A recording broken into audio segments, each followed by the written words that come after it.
Hello everybody, and welcome to The Legacy of Kain, Soul Reaver.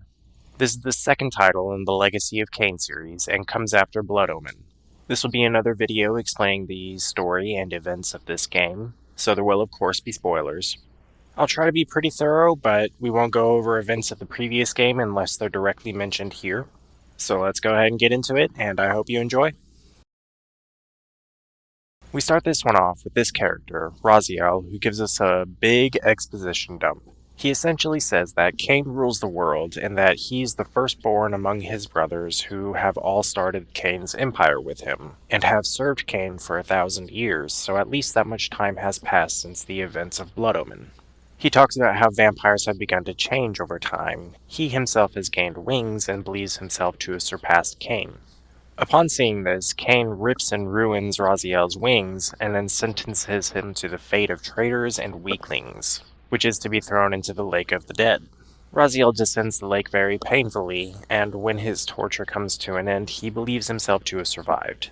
He awakens, sees himself, and is appalled by his current form. He says he would rather be dead, or would even choose oblivion over his current existence.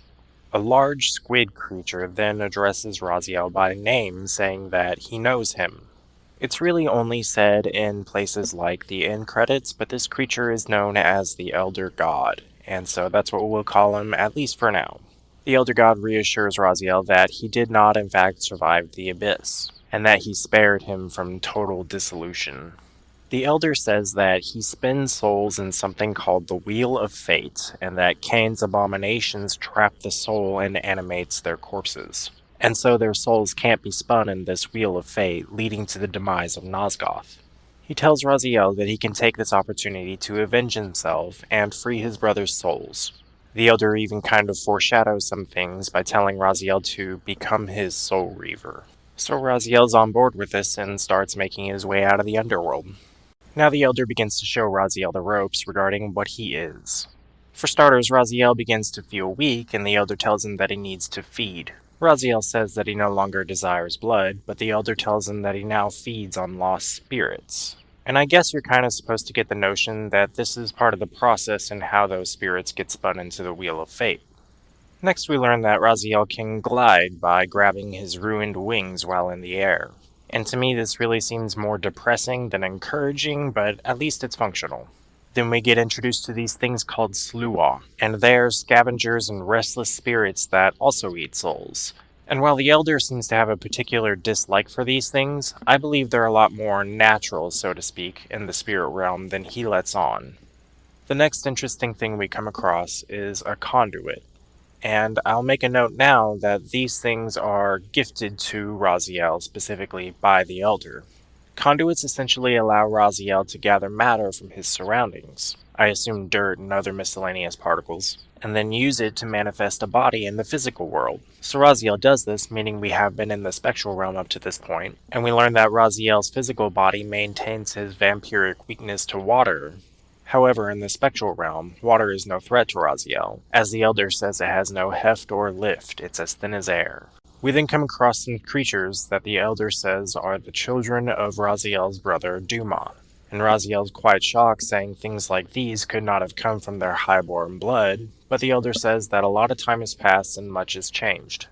We then start to get a grasp on how Raziel can fight these things. Raziel says he already knows that he can impale, burn, or submerge these things, or if they're fledglings, he can expose them to sunlight. After their death, of course, Raziel can chomp soul. Knowing that these tactics still seem to work, Raziel moves on to the Sanctuary of the Clans. And when he arrives, it's ruined and collapsing, and he can tell that centuries have passed since he was killed. We see a sort of earthquake happen, and the Elder God explains that the world is racked with occasional cataclysms, and Nosgoth has been straining ever since Kain refused to martyr himself. Raziel then passes by the Lake of the Dead, and he begins to wonder how his descendants have been doing, and so gaining his bearings here, he begins to head towards his clan territory. When he gets there, he sees that his entire clan has been eradicated, and he immediately assumes that Kain is responsible. So Raziel moves away from there, and he comes across a vampire from another clan that, again, he doesn't recognize. He soon learns that these are his brother Malkai's children, and they're recruiting fledglings from desiccated corpses in a graveyard, or trying to at least. Raziel says that Melchiah was the youngest and the weakest of Kain's lieutenants, and that his body was fragile and didn't contain his soul well. This weakness, it seems, was passed on to his ghoulish children, and I guess the idea is that they all patched themselves together with old body parts and discarded flesh. So Raziel decides to look for Melchiah and maybe get some answers from him. Further into the necropolis, Melchiah's territory, Raziel finds a creature, a vampire wraith, in the spectral realm. The Elder says that they've been in the spectral realm for so long they've adapted their vampirism to feed on souls. Now, Raziel is essentially one of these things, but with a couple key differences. For one, he's got the Elder God, helping him hone his skills and giving him conduits. But also, Raziel's destiny helps shape what he is. But we're not going to get into that right now. But anyway, Raziel's going deeper and killing lots of Melchiah's children along the way, and comes to find himself in a chamber where he hears a creature which identifies itself as Melchiah. And right now, Melchiah is essentially just a mound of corpses.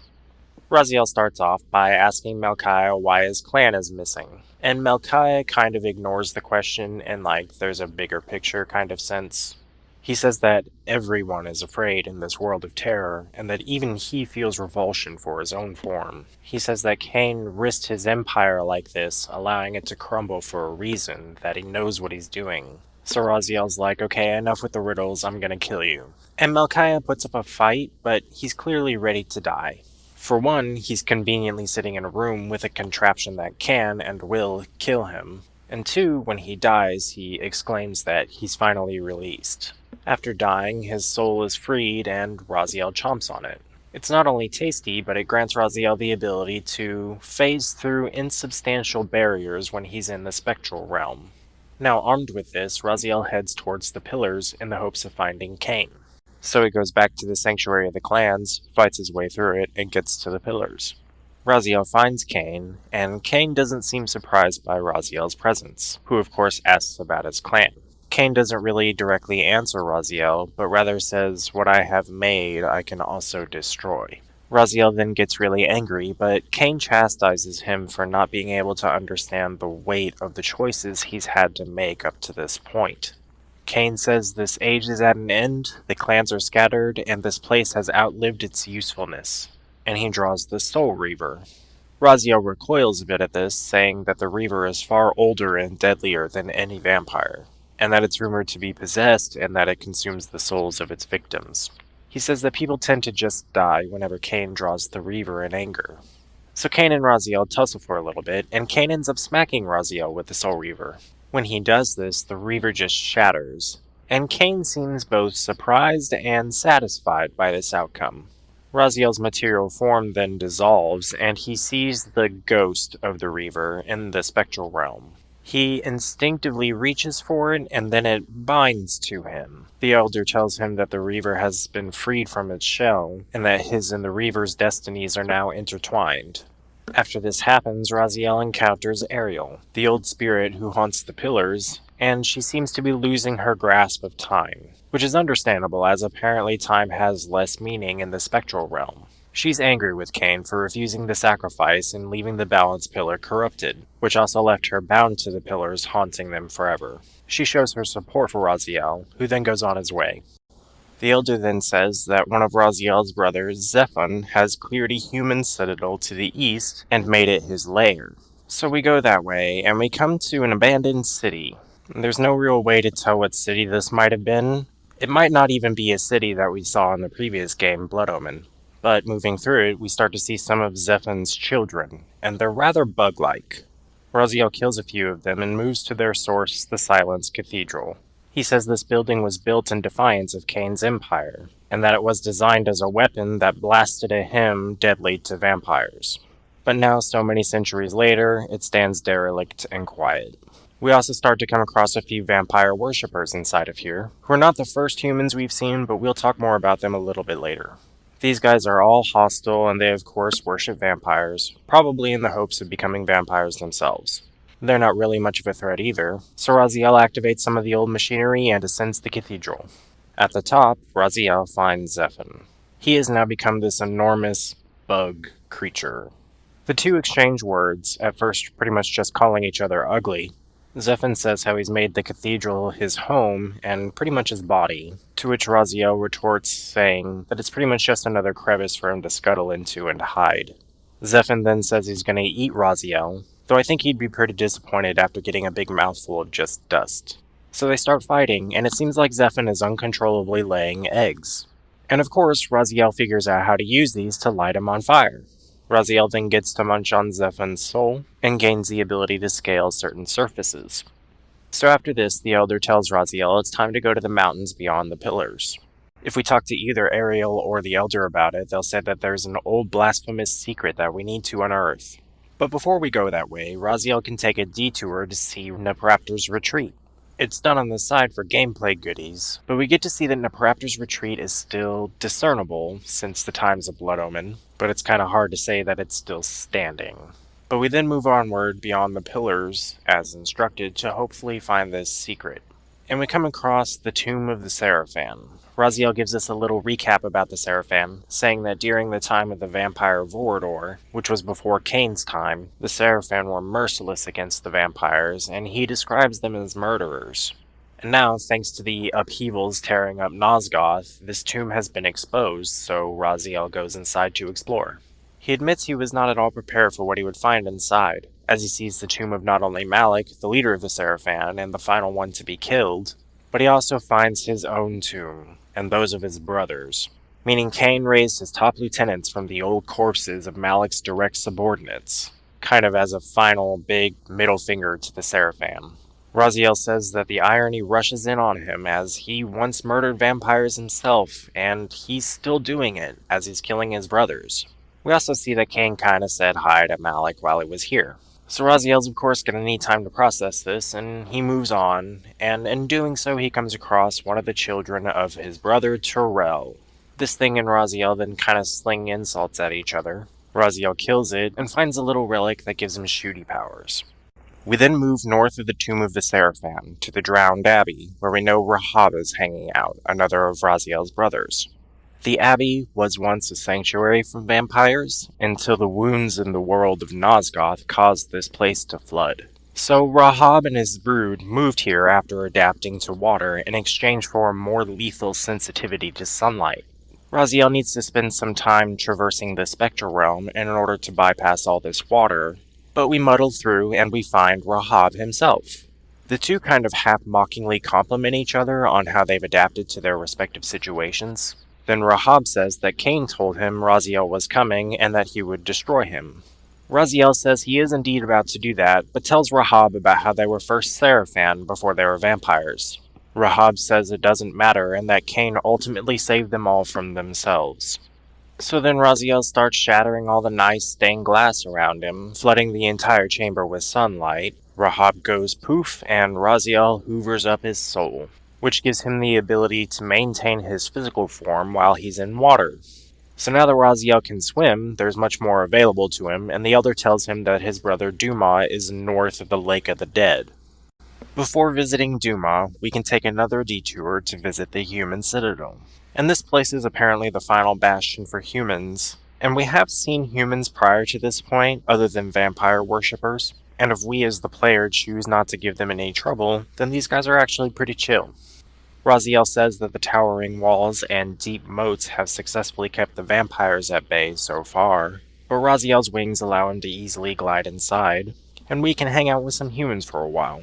Maybe even have a good laugh by popping into the material realm out of nowhere and giving him a good spook. But we then progress onto Duma's mountain stronghold up in the frozen wastes. Raziel sees that Duma's clan has been massacred and wonders if Kain was responsible. But the Elder says that Duma's clan was actually ambushed by human vampire hunters within the past few centuries, and the survivors have become scavengers, which we've kind of seen them all over the place. While exploring this stronghold, we come across a giant furnace thing, which, might be useful. We eventually come to see Duma's corpse. Raziel says Duma was a powerful warrior, and it was a shame to see him stuck like a pig like this. We can visit his spirit in the spectral realm, and upon seeing Raziel, Duma sarcastically asks if he's there to save his soul. To which Raziel says, "No, I'm here to take it, as it's your only release." But Duma's not having any of it, and we can't really do much to his spirit from here. Raziel then removes the harpoons from Dumas' physical corpse, causing Dumas to revive, after which he thanks Raziel. But Raziel replies that he's still angry that he and Turel were the ones to actually throw him into the abyss. Dumas says his time in Limbo has made him quite strong, but Raziel doesn't care and says he's gonna eat his soul. So Raziel then gets Dumas to chase him for a little while, leading him to this big furnace, where he kills Dumas at the flip of a switch. Raziel then inserts Dumas' soul into his gullet, gaining some, I guess, super important ability.